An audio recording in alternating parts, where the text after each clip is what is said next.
Hi అండి, welcome to our channel Abhikshi kitchen. ఈరోజు అంతా నేను మార్నింగ్ రొటీన్ ఏం చేశాను అనేది ఈ వీడియోలో మీరు చూస్తారు. ఈ వీడియో బ్రేక్ఫాస్ట్ తర్వాత నుండి నేను ఇది చేస్తున్నాను అనమాట. ఇదిగోండి, లంచ్కి బీట్రూట్ ఫ్రై నేను చేస్తున్నాను. ఆల్రెడీ ఈ రెసిపీ నేను మన ఛానల్లో పోస్ట్ చేశాను. ఎవరైతే చూడలేదో ఒకసారి వెళ్ళి చూడండి, మీకు డెఫినెట్గా నచ్చుతుంది. ఓ పక్కన కూర చేస్తూ ఓ పక్కనేమో అన్నానికి పెట్టేసుకుంటున్నాను అనమాట.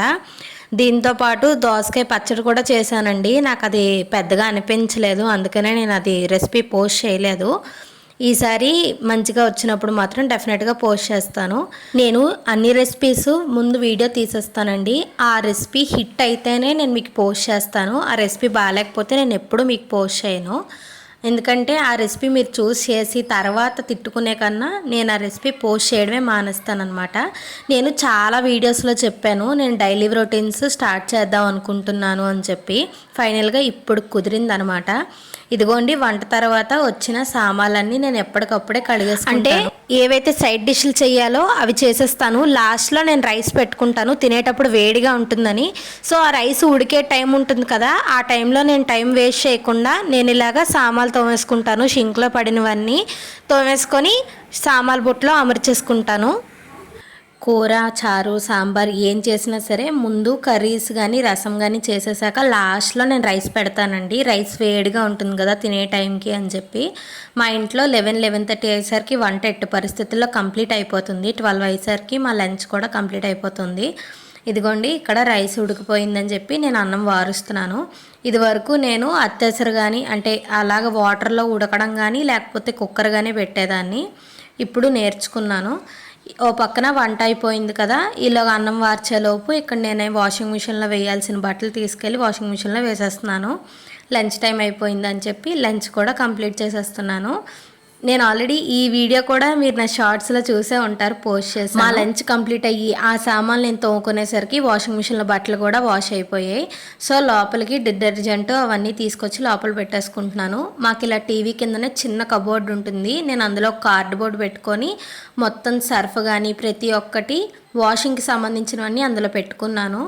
ఖాళీగా ఉన్నాను కదా, నేను వీక్లీకి ఒకసారి ఇలాగా నా ఇల్లంతా క్లీన్ చేసుకుంటూ ఉంటాను, డీప్ క్లీన్ చేసుకుంటాను.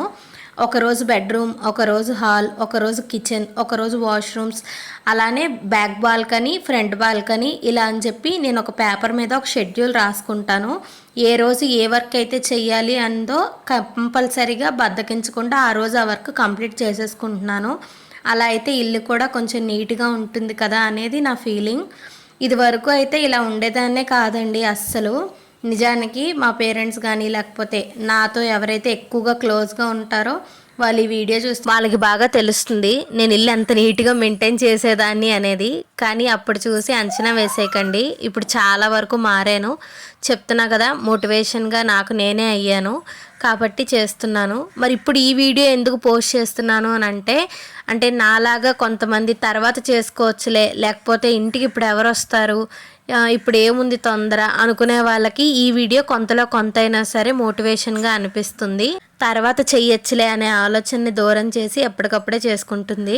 మన దరిద్రం ఏంటంటే ఇల్లు పెంటలాగా ఉండి తర్వాత చూసుకోవచ్చులే ఇప్పుడు ఏముంది తొందర అని అనుకోనో లేకపోతే ఇంకో కారణం చేతో ఇల్లు పెంటలా ఉన్నప్పుడే ఎవరో ఒకరు ఇంటికి వస్తారు. ఏ కార్డులు ఇవ్వడానికో, చుట్టమనో, బంధువనో, దేనికో దానికి వస్తారు. సో ఆ క్షణం అది చూసి వాళ్ళ మైండ్లో అది ఫిక్స్ అయిపోతారు. అందుకే నేను అలా ఉండొద్దు, మారాలి అని అనుకున్నాను. మారుతున్నాను నెమ్మదిగా.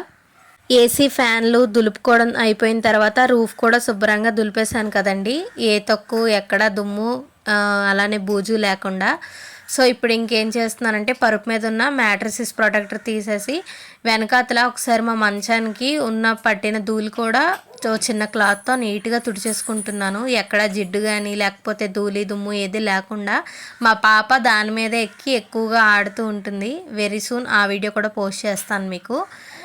దాని తర్వాత ఆ ప్రొటెక్టర్ తీసేసాను కదా, నా దగ్గర ఆ ప్రొటెక్టర్ ఒకటే ఉంది, ఇంకోటి తీసుకోవాలి.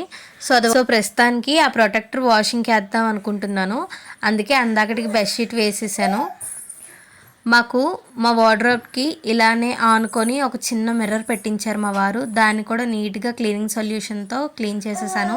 ఆ సొల్యూషన్ కూడా నేను ఎలా తయారు చేసుకుంటానో చెప్తాను, చాలా సింపుల్. ఫైనల్లీ మా బెడ్రూమ్ చూడండి.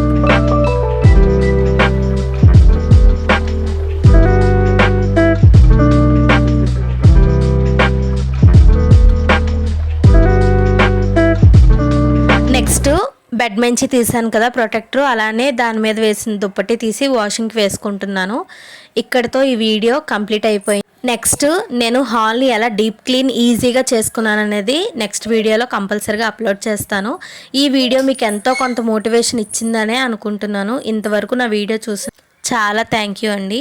ఇలానే నేను వీడియోస్ పోస్ట్ చేస్తూ ఉంటాను, మీరు నన్ను ఆదరిస్తూనే ఉండండి. ఈ వీడియో మీకు ఎలా అనిపించిందో కామెంట్ చేయండి, మర్చిపోవద్దు. అలానే నా ఈ వీడియో మీకు నచ్చినట్టయితే లైక్ చేసి షేర్ చేసి సబ్స్క్రైబ్ చేసుకోండి. Bye bye.